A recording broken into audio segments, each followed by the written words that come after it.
You open the app on your phone. You see a 3-digit number inside a colorful circle. Green means good. Red means bad.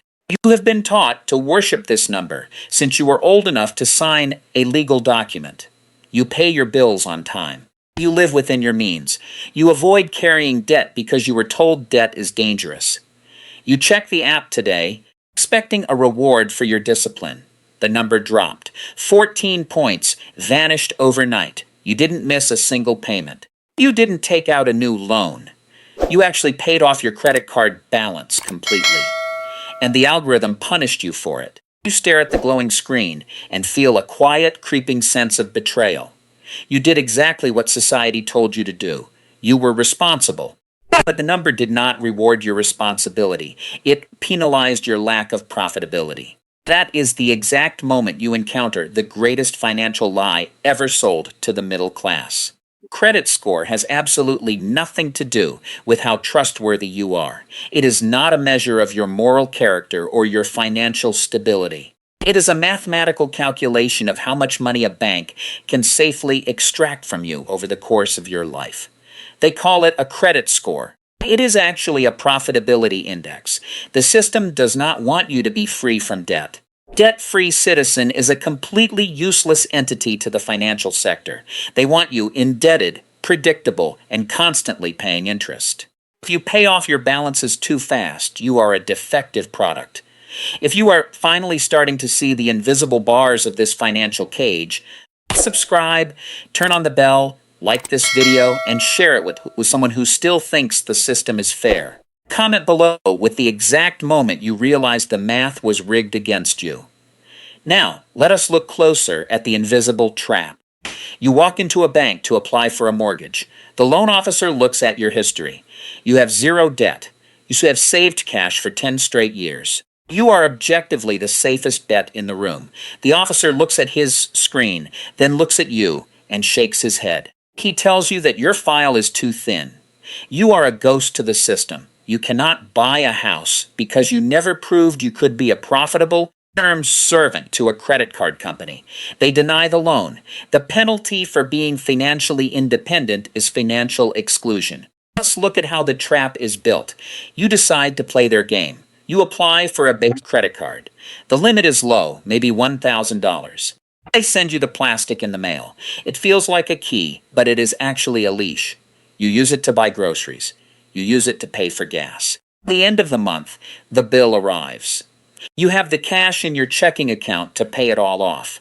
But you remember the lesson from before. Paying it all off makes you a ghost. So you pay the minimum, $25. You leave a balance of $400. You are now being charged 22% interest on money you actually have, just to prove to a computer that you are a reliable source of revenue. 30 days later, you check the app. The colorful circle is glowing green. Your score went up by 20 points. You smile. You feel a sense of achievement. You do not realize that you just bought those 20 points with the interest fee they secretly drained from your account. You are paying a monthly subscription fee for social permission to exist in the modern economy. The system scales up. Your score crosses 700. You are now classified as good. The bank rewards you by increasing your credit limit to $5,000. They do not do this because they trust you. They do this because your leash was too short for you to hang yourself. They need you to have enough slack to make a real mistake. They send you emails telling you that you deserve a vacation. They offer 0% interest for 6 months. They are testing your discipline for the moment you stumble. You buy a new television. You book a flight. Your balance hits $3,000. You're still paying the minimum payments on time. You never miss a date. But the next time you open the app, the circle is red. Your score dropped 40 points. Why? Because of a hidden metric called credit utilization. You used too much of the debt they practically begged you to use. The algorithm saw you using the rope they handed you, and it classified you as desperate. You are penalized for being financially independent, and you are penalized for following their exact invitations. The rules are not designed to be won. They are designed to keep you walking on a tightrope, balancing between total exclusion and endless debt. You learn the rules. You become obsessed. You set up automatic payments. You keep your utilization strictly under 10%. Treat the colorful circle like a digital deity. 5 years pass. You cross the threshold. Your score hits 800. You look at the screen and feel a sense of elite status. You think you have finally beaten the system. Into a car dealership to buy a new vehicle. You do not negotiate from a place of desperation. You hand them your information and wait for them to bend to your pristine record. The finance manager looks at his screen. His demeanor shifts. He offers you a 1.9% interest rate. He offers you premium financing.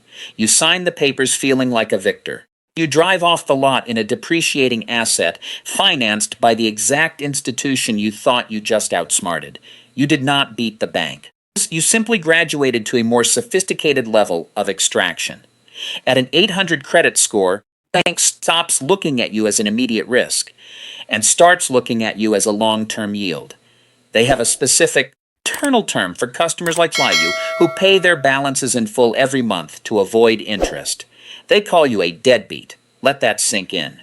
In the boardrooms of the largest financial institutions, the financially responsible citizen is openly referred to as a deadbeat because you do not generate penalty fees. But they do not close your accounts, because at this level, your value changes. You are no longer just a source of interest payments. You are a source of merchant fees. Every time you swipe that premium metal card, the bank takes a percentage from the business. You are their trusted middleman. More importantly, you are a data goldmine. The algorithm tracks your flights, your dinners, your hotel bookings, and your grocery habits. They package this behavioral data and monetize it. You think the premium rewards points they give you are a gift for your loyalty. They are not a gift. They are a microscopic dividend paid out from the massive profits they make by selling your predictable, high-income lifestyle to the highest bidder. The cage did not disappear at 800. It just became gilded. You reach the final level of this game. You are no longer managing credit. You are managing wealth. Your net worth crosses into the millions. You might assume that at this echelon, you finally escape the system of borrowing. You assume the wealthy pay cash for everything. That is the exact opposite of reality. The wealthy do not use cash. They use debt. The debt they use is fundamentally different from the debt you were taught to fear. You sit in a private banking office. There is no line. There is no teller window. The table is solid oak. Your private banker does not ask you to fill out an application. He asks you about your tax strategy. You want to buy a $2 million property. You have the cash sitting in an investment account. A middle-class mindset would tell you to liquidate the investments and buy the property outright. Your banker advises against it. If you sell the investments, you trigger a massive capital gains tax event. You lose the principal, lose the compound interest it would have generated, and you pay the government for the privilege of doing so. Instead, the bank offers you a securities-backed line of credit, SPLOC. They allow you to borrow against your own portfolio. The interest rate they offer is astonishingly low, perhaps 2 or 3%, because the loan is entirely secured by your assets. Borrow the $2 million. You buy the property. You did not sell a single stock. You did not trigger a single tax event. Your original investments continued to grow at 8 or 10%, far outpacing the tiny interest rate of the loan. You are literally making money by borrowing money, and because you are using debt, the IRS cannot tax the loan proceeds as income. This is the ultimate arbitrage. Debt at this level is not a trap. It is a tax-free vehicle for wealth expansion. The system that charged you 22% interest for a $400 balance when you were struggling is now lending you millions at 2% because you no longer need it. You realize the ultimate truth. The system was never designed to punish debt. It was designed to punish the lack of leverage. The wealthy use the exact same banking infrastructure, but they operate under a completely different set of mathematical laws. You sit in the silence of the oak-paneled room. The ink on the contract dries. You just secured millions of dollars in capital, entirely tax-free, simply because you already had millions.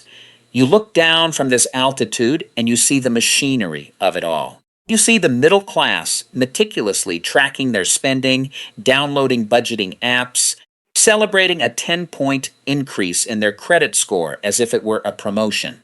They are playing a game where the bank can change the rules on every turn.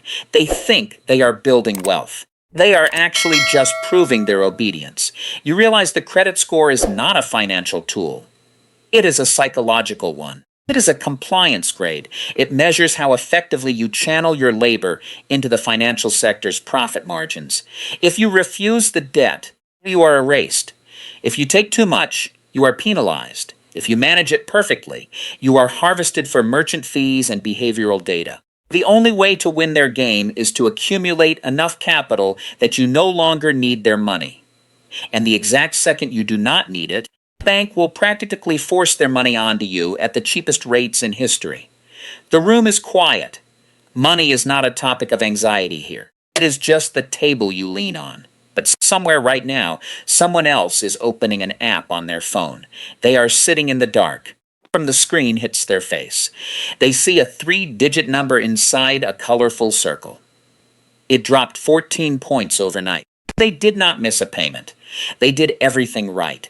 They stare at the glowing screen and feel a quiet, creeping sense of betrayal. They do not know yet that the algorithm did not make a mistake.